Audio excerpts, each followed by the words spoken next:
Hello and welcome. This is the second episode of Ancestral Food Podcast, hosted by Samuel Anglin. This podcast will cover the events that was held at the Great Lakes Intertribal Food Council Summit held in Tama, Iowa, at the Meskwaki tribe. It was a great place. It had a nice casino with a hotel. The traditional centers were right behind the casino, and they encouraged all their patrons to go check it out. And this conference covered a bunch of Native American cooking techniques. It helped highlight Native American cuisine, showcase Native American products, and spread the knowledge of tradition to everyone, and just not a certain tribe. Everybody was real willing to share their knowledge and their tradition, which was very cool. I got to work in the kitchen. I got to prepare my own dishes. And I got to meet and interview some very cool people for this podcast. This podcast consists of interviews from elders and their take on ancestral foods. I was lucky enough to apply for a scholarship through the Great Lakes Intertribal Council, and I was awarded it by the help of Mr. Kevin Finney, which is a very traditional, knowledgeable gentleman that is prominently from the Gun Lake area, but he travels near the Northeast. He's sharing his knowledge of traditional practices. So I'm very grateful to him.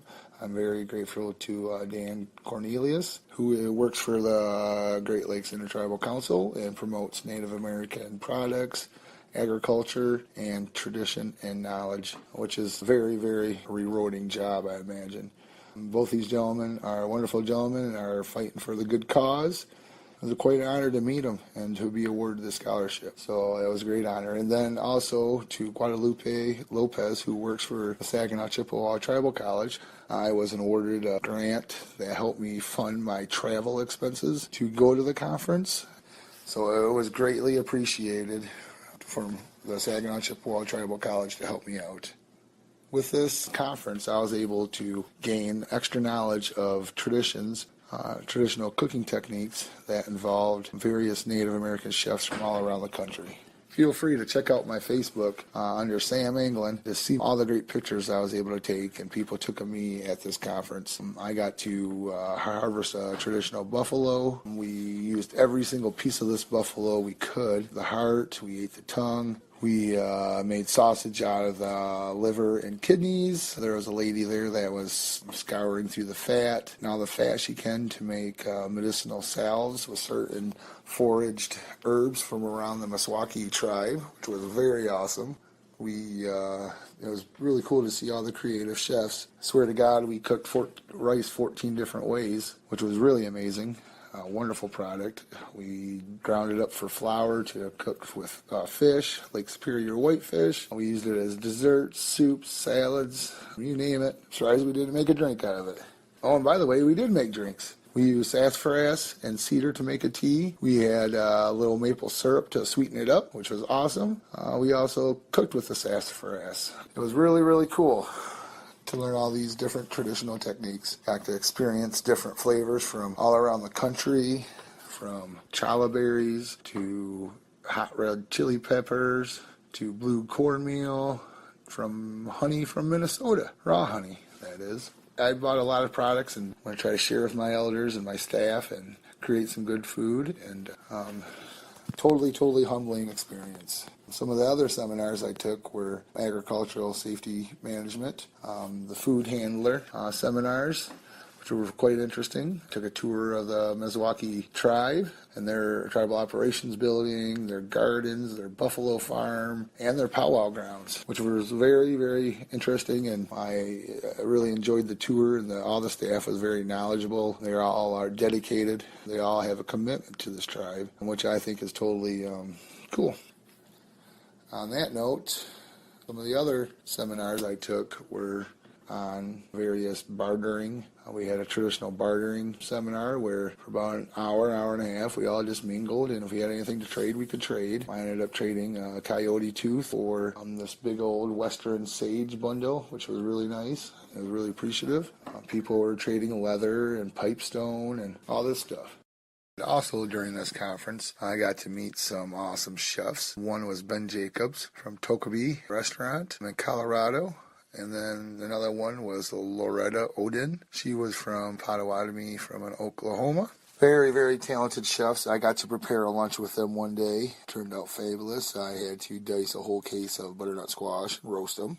I strived for my perfection on, and I did. I also helped Chef Ben, break down the smoked buffalo hind quarter that we served for lunch one day. It was a beautiful, perfectly smoked piece of meat. It was fork tender, and we shredded it and cut it, and ended up keeping it in a satellite bowl and taking it out to the Red Earth Gardens. We had an outdoor lunch, so we had a few soups, some fry bread, wild rice salad. We had a mixed green salad with seasonal spring vegetables. Very good, very healthy, very nutritious meal. The chefs did an awesome job. We also was able to prepare one of our own dishes at this conference for the Taste of the Tribes Saturday luncheon. It consisted of a various amount of chefs that brought their own indigenous ingredients. For example, Kyle Jim prepared a wild rice, cucumber, pineapple salad. We had another group, Devin and his partner, also prepared Lake Superior smelt with a smoked pineapple cilantro sauce, which was just fabulous. We also had a vegetarian, vegan-style jalapeno popper made with a cashew cream cheese, which turned out very good and surprising. We also had the buffalo tongue that Chef Brian Yazzie created. Also, we had the sausage made with the buffalo meat, liver, and kidneys. Very, very good. For one dinner, I also had to help prepare meatballs. So me and Vern from the sous chef team prepared the meatballs. We prepared 790 of them. We had quite a big task, and we succeeded it with a couple other people's help. The kitchen was an awesome experience. Everyone was cool, down to earth, very willing to share their knowledge. This is the only kitchen I have ever worked in that there was no ego present. Everybody was cool, willing to teach, willing to give proper direction, and that's really how a kitchen should operate. There's a bunch of Native Americans just grooving, so it was very good, very good. We made all kinds of rice dishes, blue corn dishes. We got to see some vendors that had some pretty unique products, from apricot vinegar to raw honey to blue corn to tempeh beans, all kinds of stuff. One of the gentlemen, Daryl Montana, brought in some challah berries. I think they're off a jumping cactus bush. Taste a little bit like asparagus and artichoke.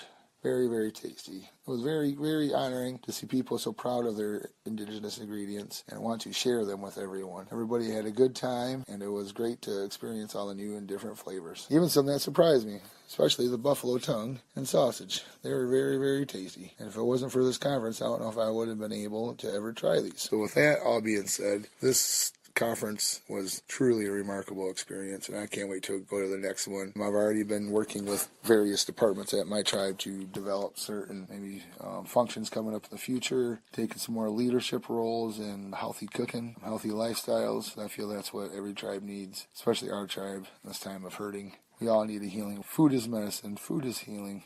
It's a good way to incorporate a healthy way of living. It's by taking pride and ownership in your gardens and where our food comes from. Well, that about concludes my summary of the 2018 Spring Great Lakes Intertribal Council Food Summit in Tama, Iowa, hosted by the Meskwaki tribe. And I just want to say a big thank you to all the Meskwaki, and we can't wait to host one of these at our tribe or take part in another one of these summits, maybe a different part of the country.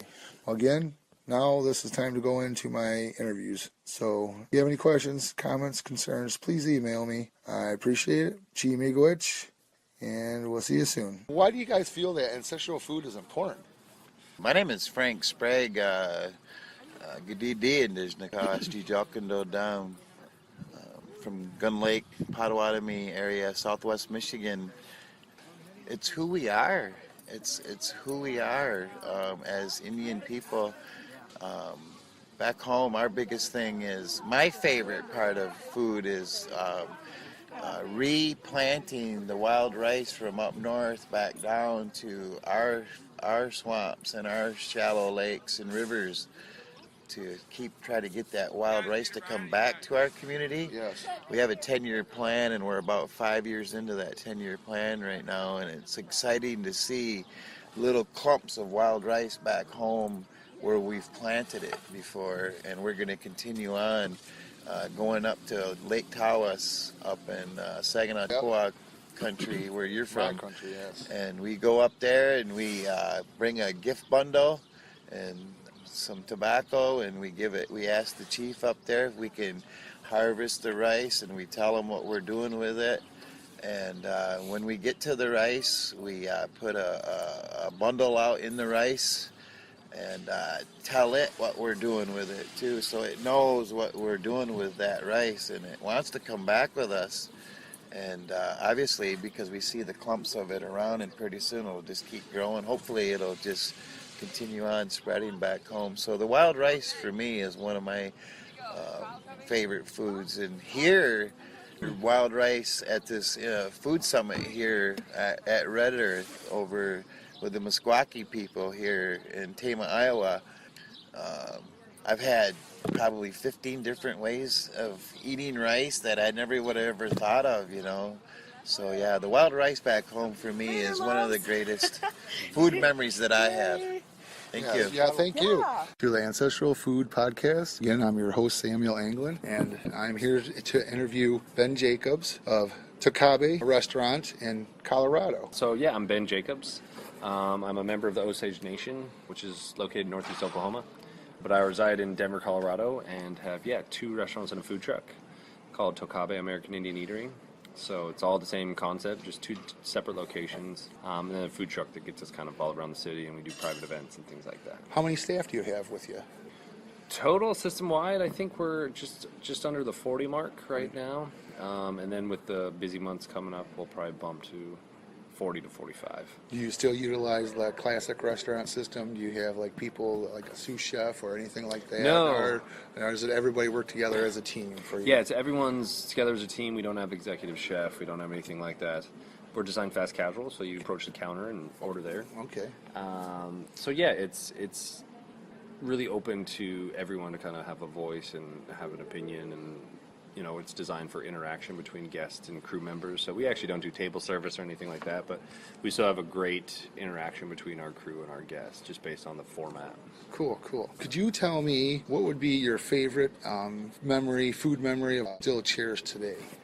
So that's tough because I don't think I have a specific memory. What I always think about is just the meals with my family. Those are so memorable, and what we ate a lot of times doesn't necessarily matter to me in those memories. It's just we had those times together where it's storytelling or it's laughing or it's just sharing, you know, what's been going on. Those are the most important from a family aspect to me, just because that really takes you back to moments in your life, and that's where you really learn and become who you are today, is at those meals. Yes. Sitting outside, eating outside, you know, those are really important meals to us. So. Yes. How about any advice to fellow Native Americans that want to open a business or a catering company? Do you have any words of wisdom that you could pass along? Yeah, for sure. Don't believe what you see on TV. They make it look really easy. Also, I like to point out that when you go into a really high-functioning restaurant that's doing really well and it seems so simple, there's a lot of work that's involved behind the scenes to make something so smooth and to make your visit, you know, fun and interactive and enjoyable, and the food's good. There's a lot that goes in. So I guess my advice would be that if you're going to do this, there's multiple things. One, you have to be truly passionate about what you're trying to do, and you have to have a really high level of work ethic, because the food industry, for anyone, whether you're going to work the front of the house or you're going to be a chef or a cook, whatever it is a labor of love, and it's a lot of time, especially when it's your own. So when it's your own business, there aren't days off if something goes on. You know, if someone calls you at 9:30 at night and something's going on, you have to go in. So I guess my biggest advice is really decide what you want to do, have that true passion for it and the drive for it, and then understand that you're working for yourself. And if you want to succeed, you really have to go to that next level and just really commit to the work ethic that it takes, not only just in food industry, but for your own business to succeed and survive. Well, that's really interesting. Could you tell me what is one of your favorite dishes to cook, either at home or, and maybe even tell me what your best selling dish at your restaurant? So our most popular dish is our bison ribs. We do bison ribs that we braise in a in-house bison stock that we make. And then we glaze that, rotating throughout the year between blueberry, blackberry, choke cherry, barbecue sauce that we make in-house as well. That's probably our most popular item. For me, something that I love to make, it's so simple, but I just really enjoy making corn soup, because that's something that really makes me think about being little. And that's something that takes me back. It's one of those flavors that, it takes you back in your life, and you just remember some good times. So as simple of a dish as it is, it's something that's like meaningful and something that can take me to a place. Yeah. So I think if I were to really break down just like a simple dish, that would be something, because it just makes me think of my family, and it's so good. Yeah, very good, very good. Yeah.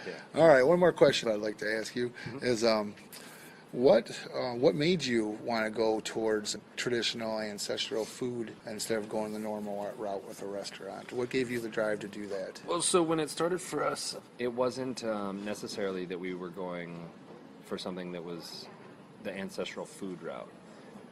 Where we started was something that we wanted to create a restaurant, a space within our community that was open to people within our community, that it just felt like our food was still so family-oriented, so culturally oriented, and very specific to certain places, whether that's a community gathering or a meeting or a powwow or whatever it may be.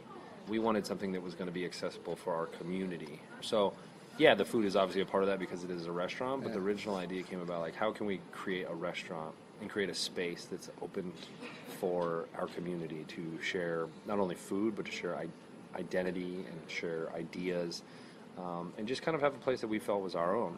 So the idea wasn't, hey, let's open a restaurant or let's do ancestral food. The whole idea was, let's open a restaurant in our community that provides a space and provides meals and food that we all know and love, and we can share amongst one another, but also share with the larger community, because I think that's really important now as well, is that, high quality foods, and now especially native foods, are becoming popular. And when something becomes popular and becomes hip, then a lot of people do it. And I feel like, we need to be the ones that create what, the genre of food is, from a business aspect, from a restaurant aspect.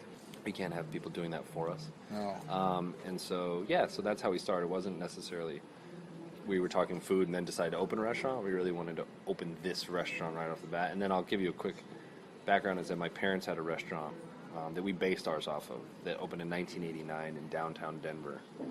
That was called Gray Horse American Indian Eatery. So we also wanted to redevelop and kind of reinvigorate the original idea in our community. So we opened almost 10 years ago, and this is where it's taken us. Yes. And just like to say, Ben, it was a great honor to work with you yesterday. I was always told a great chef, he not only can cook, but he can teach and lead people. That's what makes a great chef great. And you're impressive in the kitchen. How you just managed everybody, and everybody came together, even though probably you guys, no one ever worked together before. It was very cool to see it all come together in that cohesiveness. Yeah. And that's true honor, especially Native Americans, and I was really humbled with all that, seeing how everything just came together. And, well, thank you, man. I appreciate it. And one thing that I think is beautiful, not only about our communities, but about even these situations and people coming together. That's kind of what we're designed for, is to work together. Yes. And make sure that these people are here at this event to learn and to take something away, and us feeding them is really important. So making sure that we take the time to communicate with one another in the kitchen and give everyone their time and their space and their voice is really important to me. So I appreciate that comment, because I try not to be. I try to make sure that everyone enjoys their time, because food should be happy. It should be.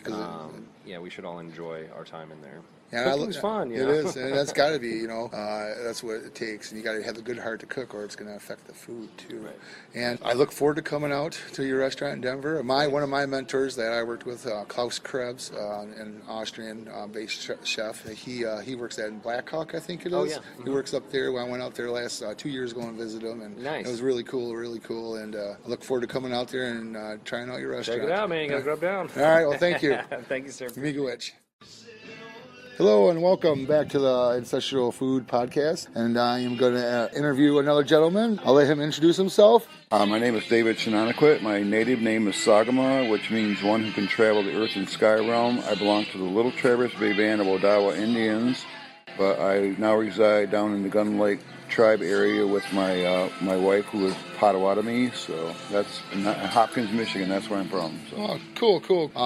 Yes, I met your wife, and a very nice lady, and very forthcoming with some knowledge for me, and I appreciate it. Could you please tell me one of your favorite food memories that maybe a grandma or your parents cooked for you that you still remember and that you still cherish? Okay, I grew up with my grandmom, and she did all the cooking, and the food that I really remember a lot is we did it's called parched Indian corn, and we made a soup out of that, and she also baked fresh cornbread, and that was my favorite meal growing up as a child. Did she make a sweet cornbread? Or is it like not a sweet cornbread? Well, it had a little bit of sweetness to it, yeah. I mean, but just from the corn itself. Yeah, and she would, there was a lot of kids growing up, so I'm sure she probably put a little sweetener in there just to make us so we'd all eat it. So exactly. And could you please tell me what your favorite traditional food is to cook or to eat nowadays? I still make the parched Indian corn. I'm kind of the one that does it for our family now. So I've taught my children how to do it and other people. But yeah, that's still my favorite meal because it was my favorite meal as a child. So does Mr. Finney help you with that too? Usually every year, or is that someone else? I'm thinking I've taught him how to do it. And I've taught my in-laws how to do it. So, and I don't do it every year, but like a couple years ago I did 12 dozen ears of corn, which is quite a bit. I mean that's just for family. So, and I usually do it every year or two. I'll do a whole bunch of it that will last people through the winter, and whatever feast that we do, I cook for some of the feast food. My daughter does most of it, but yep, I met her this morning. Carly, yeah, right? Carly, yeah. Yeah, we cooked. I helped her do the scrambled eggs a little bit, and she learned from my sister how to cook for the masses. Oh, so good deal. Because she did that a lot of that work up in Petoskey area where we're from. So she did a lot of the big feasts and stuff up there. So she was able to learn how to cook for the masses from her. So cool. Yeah, very nice, Gail. You guys did a good job. Right? So. Yeah. I mean, both of our kids are really good kids. So so we try to teach them good things, and we just let them go. And we don't try to force anything on them. We just try to teach them good things, and it's up to you to be a good person or not. That's the way we raised them. So. We never try to force feed our kids any tradition or anything like that. We taught them how, and let them go. So. Cool. That's very, very interesting, and it's a great honor to talk to you, sir. Yeah. And I appreciate it. Yeah. I appreciate it, sir. And you have a good day, and have safe travels home. Yeah, you too. Yeah. Well, hello. My name is Sam Anglin. Got the opportunity to interview Punkin Shananaquet, and I'm going to ask her a few questions on her take of ancestral foods. And can you please tell me your thoughts and why it's so important to save these ancestral foods? Well, it begins with our foundation. Foods provide spiritual foundation for us, for our spirit, mentally, physically, emotionally. And when we give love to our seeds and our food, and those cooks prepare that food in a good way, that embodies our spirit. And we continue to walk our Minobimata-Zawin, our good life path, with that basic knowingness that we honored our creation, looking after our relatives. We honored our creation by asking if we could take their lives to benefit ours, which was what their responsibility to Anishinaabe was at the beginning when they were given their teachings, and then we were lowered here. They said, this one has no skin, no fur, no talons, no claws, no wings. What can we do for Anishinaabe so that we can help him become part of this creation here? So the seeds and the plants offered their medicine, offered their food. The birds offered their wings, their talons.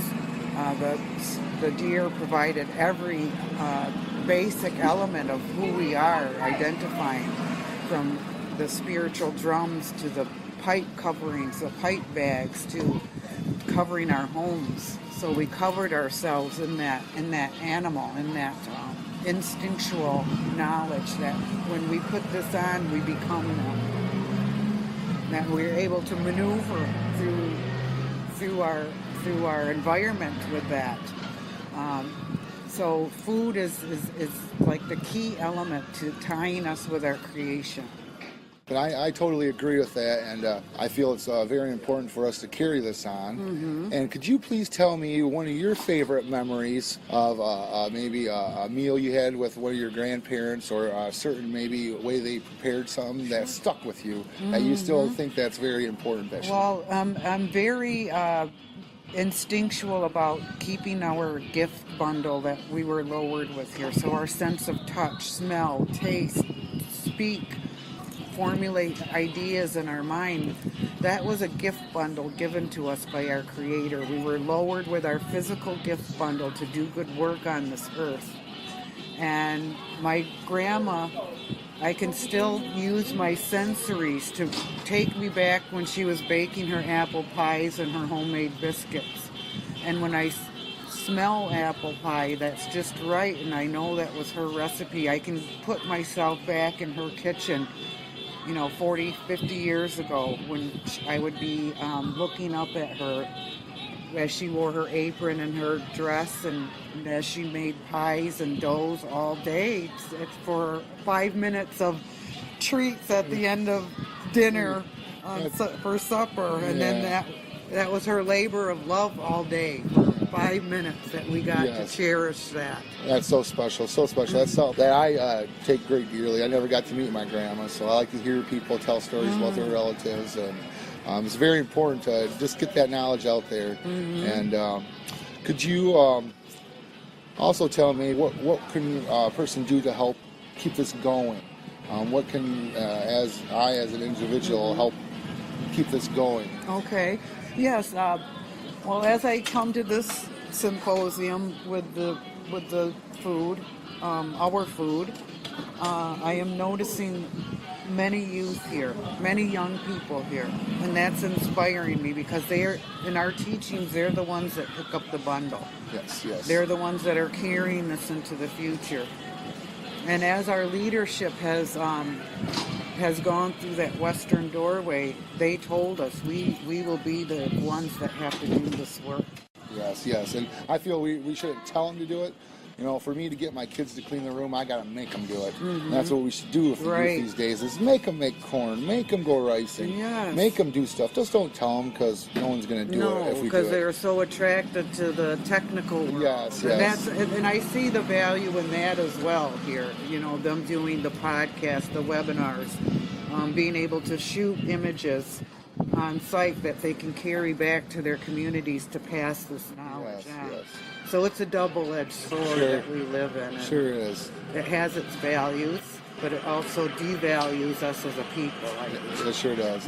Well, I appreciate your time. It's been a great pleasure talking to you, and I look forward to talking to you again and gaining your wisdom, and just be able to pass that on to my kids. So it's a great honor, and thank you so much. Miigwech. I'm going to ask a series of questions. This is a fellow student that's in the mentorship program for the Great Lakes Intertribal Council. So I'll go ahead and let her introduce herself. I'm Elena. I'm from the Ho-Chunk Nation in Wisconsin, and Eagle Clan member. 3 questions.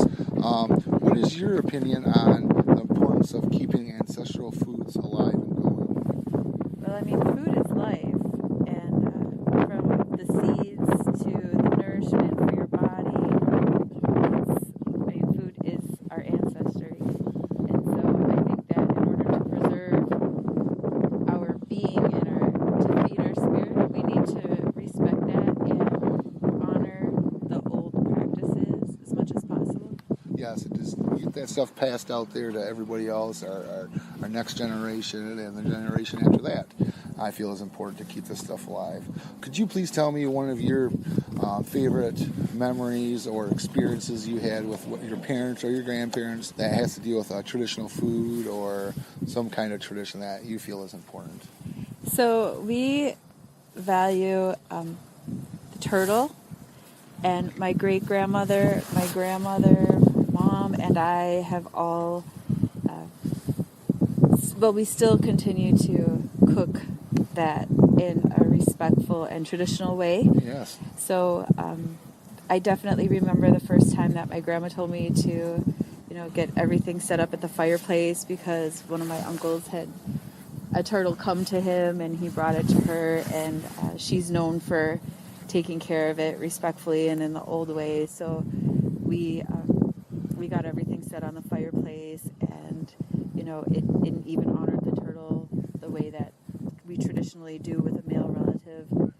And like just the fact that there was 4 generations working on something like this, I remember it, and I was a very small child at the time. So the countless times that I've done it since then, I always have the feeling that I had seeing my great-grandma and my grandma and the way that they taught me, and it never goes away, like that feeling and seeing that and being a part of it and learning those things from them. Well, that is totally cool. I've myself ate turtle from. I worked with a southern chef, so he prepared it like they would down in Louisiana. So he was telling me there's like 6 different flavors of meat on a turtle. And, there's different meats under the shell. Yeah. So it was really cool. He taught me a lot there with that, and I feel it's just not Native American cuisine, but all cuisine, all cultures have traditional food, and that needs to get out there, and it's very important. But definitely Native American is the most important to me. Right. So it's been a great pleasure to interview you, and I thank you for your time. And one last question: what advice would you give to a person, a Native American, to help keep this going? What advice would you give them? I would say just not to be intimidated by it, because I think everything has a way of working out the way it's supposed to. And so if you approach ingredients that you might be a little bit leery of or shy of, that it has a way of explaining itself to you. And if it was brought to you, then you were meant to use it in a good way. And as long as you go that way into it, that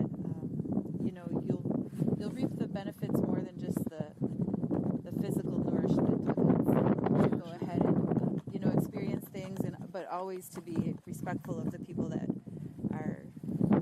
Everybody has their own way of doing things, and everybody has their own beliefs, and you have to be respectful. And as long as you go with a good heart, that things will work out the way they're supposed to. Just not to be intimidated by ingredients. Sure, and I was always told. One chef told me, he said, "Remember, cooking comes from the heart, not a measuring cup."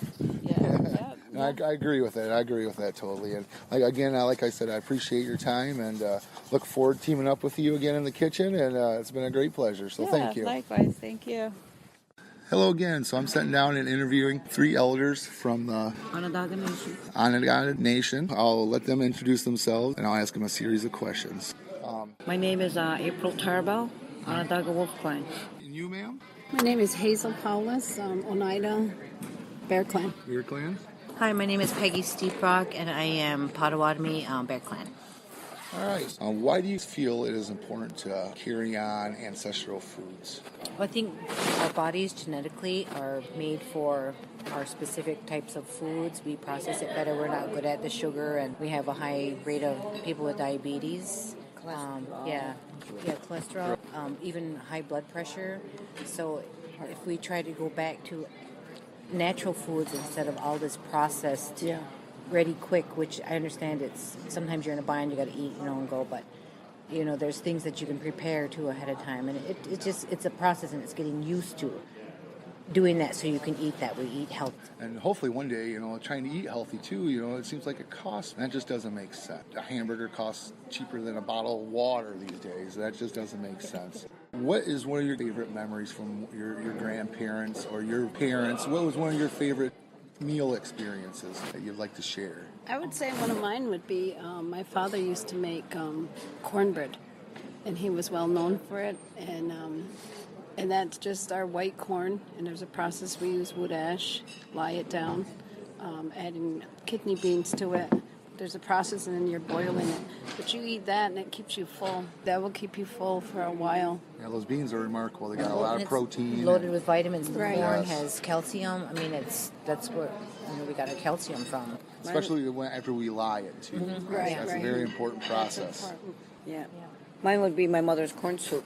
She would make real good corn soup. Again, you You ash it down and lye it, and you got your kidney beans and your meat in there, and you make your soup out of it. And she was known for her corn soup too.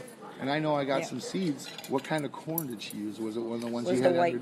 Yep, the white corn. White corn. So I was very honored to receive a bunch of corn seeds. I got strawberry popcorn seeds, whole bunch of seeds. So it was a great honor to acquire these and pass them on to my community and stuff like that. Is there anything that you would like to tell us as an individual that you'd like to people to do to help carry this on? What would your advice be for people to?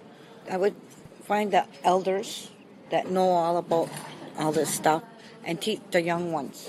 Yes. But the ones that are coming up, so that the ones that aren't here yet will have this honor of eating your food that the Creator gave to us, and that's why it's here. Yeah. And I feel we can't tell the kids. You have for to me, show them.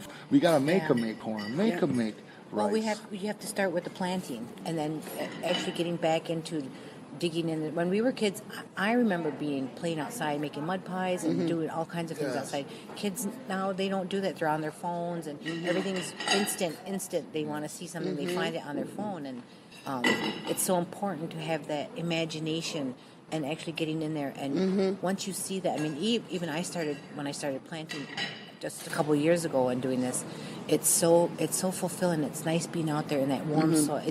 You just have to do it to. She was my neighborhood when we were growing up. Hazel was, and her dad. They always had a garden, and I was always jealous because we would always go over there, walk through it, and just seeing the plants grow. And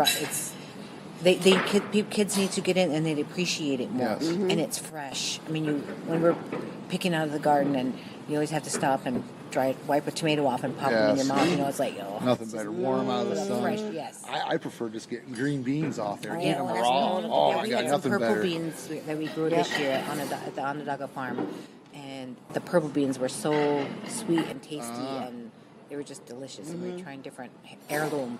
Heirlooms. No GMO. We don't grow anything that's. I think the purple ones genetically that my dad modified. grew were I think they're called like a dragon tongue or something like that. Oh, wow. But it was an old seed he got from the Amish. My dad's really good friends with the Amish, so I gave him some of our seeds to help us grow because I knew they would be committed to it, and that's what it is the commitment, and that's what these kids need to learn is a commitment, and to take care of things. Yes. You're taking care of something. You have Finish what you You have started. to follow through with a garden because you do all that work whole and you full miss circle. you miss a week and all that work is gone. So, I really appreciate your time, ladies. Thank you. You have my email address. Every culture has traditional And where are you foods. from? I am from Michigan. I'm a Saginaw Chippewa. Oh, yeah. I take great pride. I work for my elders. I work at the assisted living building. Oh, yeah. So I oversee the kitchen and Oh, housekeeping. and they appreciate it. When they get this food, Sure. Yeah. it brings back a lot of memories for them. It sure does. And I found that if I tell a story with it, if I explain the tradition of the food, they'll buy it. They'll buy into it a little easier. Yeah. And like I said, I appreciate it, ladies. And this is a wonderful conference here, and so much knowledge in these rooms that I got to tap into. It's hard to get to everybody. It sure is. Yeah. And thank you. You're welcome, Sam.